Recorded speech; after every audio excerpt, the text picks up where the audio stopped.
Welcome back to Tech Train Solutions, the show where we break down the tools and techniques and knowledge for every electrical profession that needs to succeed. I'm your host, Sean Quinn, and today we're diving into a topic that separates the pros from the rookies: reading and interpreting electrical schematics. Have you ever stared at a set of prints at your plant or wherever you work at and felt like you're reading a foreign language? Like, what is this? You have no idea. Or you're trying to act like you have an idea because, you don't your boss know. You have no idea what's going on. Well, misreading a schematic can lead to costly mistakes, long downtimes, and possibly injuries, real injuries. I've been on the floor for 18 hours, sometimes 17, 16 hours, troubleshooting because I misread the print. I'm trying to dig deep into trying to find the problem, or been told about where to look and mistaken because I'm looking at the prints when I was younger and saying, this doesn't match up, but I wasn't 100% confident in my abilities. I could have got hurt. I could have went to the wrong cabinet, wrong device, and got shocked.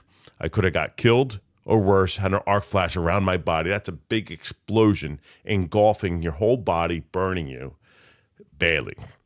So we're going to make you understand the essentials of schematic and blueprints. So what I'm going to do is schematics and blueprints overview. First, let's clear up some terminology. Schematics show the electrical relationship between components. Think of it as a roadmap for how electricity flows through a circuit. Now, blueprints are detailed architectural designs to include dimensions, layouts, and structured elements. Basically, it is a basic design of whatever you're trying to build, a house, a construction building, something. A blueprint will give you details on how to do that. Now, that's something called scale. You scale a piece of paper to actual real dimensions. So I'm going to continue and talking about schematics. If you look on the display on here, this is a power supply. You can think of it as your power supply at home, maybe. Maybe it's going to your computer. If you look at it, you have 240 volts of power going on the left of the transformer. 240 volts. That is being transformed. This is a transformer, high side, it's called. See the points of contact. This coil, it's called the transformer. This coil will make a magnetic field. That magnetic field. Now, this coil will grab that magnetic field because this way this coil is designed. If you look at this little break, 240. This is 120 volts. Well, this turns it into 12 volts. Not yet, though. This will still be AC, alternating current. Ooh. So it goes into a bridge rectifier. That bridge rectifier now cleans it up, gets rid of the high or low, whatever you decide. This looks positive, so it's getting rid of the low. So the AC will now be straight DC. The DC is now created, giving you two separate type of voltages through all these rectifiers, capacitors, these other capacitors, as you see the UF, a resistor, and then a light saying, hey, I'm active at 5 volts DC, and this one is 12 volts DC. Two different voltages applied in this same 12-volt circuit. This is a schematic. Is there? Let's move on. This is a little confusing. It's a lot of stuff, but this could be a computer board on your car, but this is giving me a layout of what's on that circuit board. Now this, for ladies and gentlemen, this is what we deal with industry. It's pretty simple. This is a motor, M for motor. This is a contact. When this motor pulls in, it probably pulls in this contact. These right here are fuses, little squares here. Fuses now, they protect the wire, not the motor. The fuses protect the wire, not the motor. And it goes through these, something here called an overload. Overloads are there to protect the motor. It is sized just right. So when the motor goes above its normal operational speed or temperature, it trips. It lets you know it trips. Most of the time, that trip for those who are trying to get in the industry is probably because it's jammed or some kind of mechanical bindiness or stiffness is occurring there. Again, this is the motor line diagram. So I have a stop button. How do I know it's a stop if I didn't even see that? Because see here, the 2 points are touching. That is called normally close. Going to a normally open, see it there, and then to a motor, M. There's my overloads. When I push in the start button, because this is active, right? This is probably the motor. This is coming off the motor. This closes, keeping the motor running in this circuit. This is momentary, this start button. Keeps it running until I hit stop or until I have a fault. Pretty simple. There you go. It's normally open, normally closed. So wiring diagrams. Let's talk about that. Wiring diagrams. Ladies and gentlemen, wiring diagrams are details showing actual wiring in this display. Here's a visual example of a schematic and blueprint. Just want to show you. Here is something called a ladder logic. Ladder logic. As you see the electron flow, this, why I call ladder logic, it looks like a ladder. I'm climbing up the hill, climbing, just like this gentleman here. Climbing up, that's a ladder. These points right here, if you look at each rung of the ladder, that is called a parallel circuit. Parallel circuit. So anything in this parallel is now going to be active because of the left rung. The left rung, now the ladder, the left rung of the ladder is usually your 120 volts or 24 volt supply coming from some sort of source. These rungs that go across horizontally to the other side goes to another vertical line. That other vertical line will represent a neutral or common, and the horizontal lines, again, are called rungs, representing the control circuit. This is also known as parallel. Parallel. Each rung shows a specific operation, such as a switch on or off relay. I am giving you an example right here. This is 120 volts to neutral, simple circuit flow. I made your home, your house wiring, the one that goes to the kitchen, the one that goes to the dining room, living room, all your outlets and switches into a line diagram. Follow the 120 volts to each of the ladder. The receptacles at each one gets the 120 volts because it's in parallel. Parallel voltage stays the same if you did not know. The other side of the outlets, lights, and fan, that is your neutral, your white wire going back to the neutral. This is just a ladder diagram interpretation of your home wiring. So let's talk about common electrical symbols. You have many different type of devices. Here's normally open, normally close. If you look at the process, you saw electron flow. When the switch is closed, it's flowing electricity. When it's open, it doesn't. Normally closed and normally open. What that means, when it says normally closed, that is closed until you do something to it. Same thing with the contact. When you see it not touching in the print, that means normally open contact. That means until something happens, it stays open until an activity happens. That's the same with this as you see in this print. Now let's talk about series and parallel. This is a series circuit. I'm running my electron flow through it. My electron flow keeps going until I light up the system, right?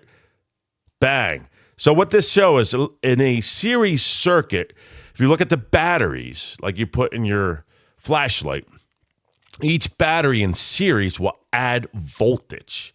As you see there, 1.5 volt battery, that is your AA battery or AAA battery. Going across each one in series will make that flashlight into a 6 volt flashlight. That is called series. Let me talk about parallel. This is parallel. If you notice here, 1.5, 1.5 until I light up. Now here you show 1.5, 1.5, 1.5. If you look at that in series, that is 1, 2, 3, 4, 4.5 at each series circuit. Now here's the kicker. When you go to where the light is, that is going to be 4.5 volts. It does not double because it's in parallel. With that, now the 4AH, that is 4 amps per hour. That means you get 4 amps per hour flowing. Now, they in series stay the same, but in parallel, they become additive. So that'd be 8 AH in that series circuit. Now there, generic symbols. You have a simple switch, normally open, not touching. It is not touching, normally open, normally open. Now, this is single pole double throw. That means I got one source that can either go this side or that side. Single, double throw. This is double throw, single. Notice here, one double throw activates 2 circuits. Here's another schematic of a push button. A little coming up here, not touching, normally open push button, normally closed push button. Here's a 2-circuit push button. Usually this is your E-stop or sometimes your start button in some industries, PLCs and controls. What happens is this stop button indicating that I stopped. When I push it in, I hit this point. Now it can either be momentary or always on. This is probably spring-loaded, so it's momentary. If it's not, you push this button, it hits this. This now is open. This one's closing, indicating to a PLC or indicator that says, hey, this push button number 1 has been pushed. And here's a rotary switch. Rotary switch is special, very special. Let's say I want to run at 15 hertz, 20 hertz, 30 hertz, 45 hertz, or I want to have so much dimness in the light, maybe a little brighter, brightest. That's exactly what that is. Let's move on. Here are some more electrical symbols. You have something called inductors. What they do, they induct. Motors are considered inductors. There's capacitors and inductors. They come together and be called reactive. Reactant. You have resistance and reactance. This is reactance, the opposite. It induces voltage and magnetic field back into the circuit. That's what these do. These are switches, as you see. Lamps, pretty simple. You have your motor, as you see here, motor, that's flowing, your voltmeter, and your amp meter, and you have resistors. Europe shows this. U.S. is this symbol. Now, this is the bread and butter of all industry. Let's begin. This is called a motor starter. For those you in the industry, you're going to be dealing with this a lot. Motors are pretty much everywhere. Motors run our life. Let's see here. You have your overloads, which is right here. This is the overload. Here is your contacts. So when the motor, when you hit the contact and it energizes it, it closes the contactors and runs the motors. This is the contactor internally. That's what it's showing. So when there's no voltage applied to this device, it's fine. But once you apply 24 volts or 120 to this device, it pulls in a magnetic field, which closes this and gives it power. That is a motor contact. Pretty simple and fair. Now here's transformers, our bread and butter, transformers. Now transformers is what we need in everyday life. We use that to control our process. So we got 575, 600 volts, that runs our machine. But we don't want to mess with 24 volts with that. We want to transform it. We want to transform that to keep us safe. 24 volts, we're safe. We won't get hurt. Anything higher than that, above 50 volts, you will get hurt. It's proven. So with that knowledge, we transform that down to a manageable voltage. Also, we use transformers for, let's say my plant had 575 volts, but machines from Europe are 480 volts. We got to transform that from 575 to 480. That is your power transformer. That's what we use in today's industry, is that kind of information, and that's what we do for figuring this stuff out. Now let's move on to blueprints. Blueprints are the big picture plans for buildings or installation, including electrical layouts, conduit runs, panel locations. Understanding the difference is key because each serve a different purpose. You'll have a nice set of blueprints. You'll give them one. Now, one will have HVAC, where everything's ran. One will be plumbing, where everything is run. And then you have electrical, showing you where everything is supposed to be ran. Sometimes, though, they don't show you where the wires are run. So you'll be running your wire right through an HVAC duct. And guess what the HVAC electrician's going to do? They're going to cut your wire. They're going to get rid of it. Or you run right to where your plumbing's supposed to be. Guess what the plumber's going to do? They're going to cut it. Get rid of it. Your least priority. All right, you're the most priority because you want electricity, but your least priority because plumbers, they're set. They got to put where they got to put. So you are in the way. They're going to cut that. So what I'm going to show you is some blueprints in here. So blueprints, you're going to need something called scaling. I'm showing a ruler. In each type of things, you'll have either a 1/4 inch scale, quarter to foot. 1/4 equals to 1 foot. You have a 1/2 inch scale, 1/2 inch will equal to 1 foot, and vice versa. So using a ruler or your tape measure would be beneficial for you in the industry. Here's a set of blueprints, and this is called an engineering ruler. It has your different layouts. It has 1/4 inch to 1 foot. It has 3/4. It has 1/2 inch.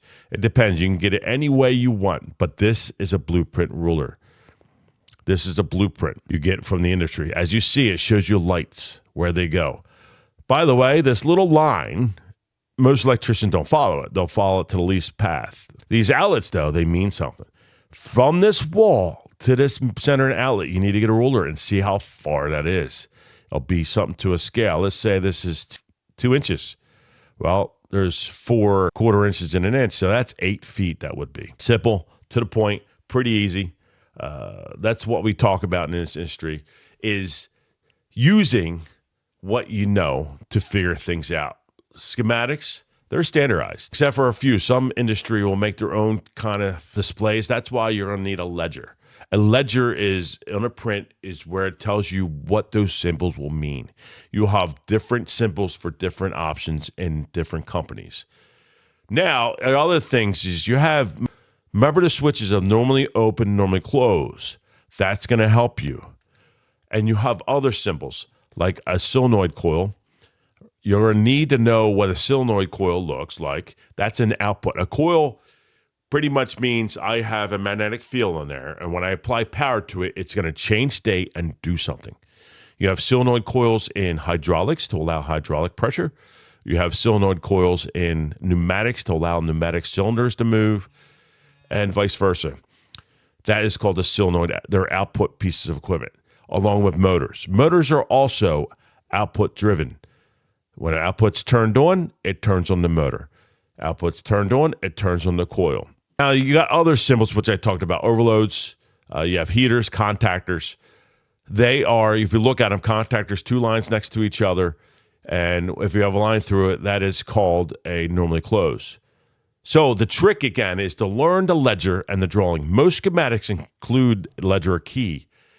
I'll tell you, this can be difficult if you don't take the time to learn your prints. Each print is different. There's times when I was looking at prints from Italy. I'm looking at it, and I know what I'm seeing, but I can't read it. What would happen is the first line would be Italian, which is fine. I should learn it, but I can't. First line, but the second little line is the English. And every time I'm looking at a print, I'm looking right at the Italian, and it takes me a minute to find the English part of it. It's very tough. It's very frustrating, but you have to learn your prints. You got to learn about the scaling. If you're residential or commercial, you got to learn about scaling. Even industrial, when you're putting machines in, it's very important. But remember one major thing: prints have revision numbers on there. Remember the revision number, because if it changes and you use the wrong revision, you might be putting something in a wrong location. And guess who has to fix it? You do. Or your company has to bite the bullet, and they're not going to like you too much. A buddy of mine used to tell me, if you're too expensive, you need to go. So just realize that. Remember, scaling is critical. If you remember scaling, you'll be good to go. Because architectural plans will show doors, windows, and spaces. By code, you're supposed to have an outlet at a certain distance from open spaces. An engineer or an architect may not put it there not knowing that, or may have forgotten that.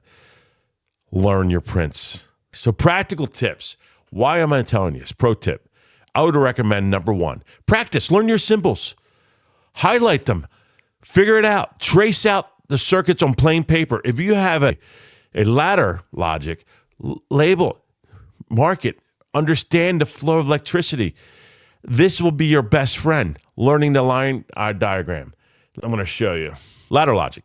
This is a little different. This is showing where the power is fed on each of the card of a PLC. But basically, the left side is the power on 20 volts, and the right side is the neutral on all three of these ladder logic diagrams. So I'm just telling you, you got to learn what you're looking at. Here's an example. This is an output. So the output comes active, right, from a PLC input. The output now goes to a light or a motor, whatever the output. This is an output card. It's going left to right, right to left instead of right to left.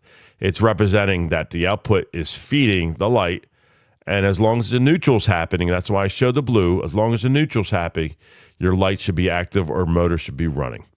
That is an example of a schematic. So with that knowledge, that sets you up for success.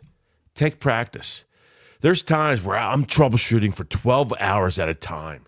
Should have took me an hour because I needed to learn my machines.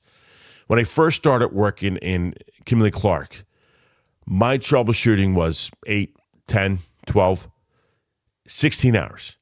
I took the time to learn. I taught myself for a whole year. I taught myself how to read prints, how to learn to go in logic, PLCs. I literally was on a machine behind me, and I go on the Allen Bradley processor. I'm going on there, and it says these words, I'll never forget now. And it says, and I hit download.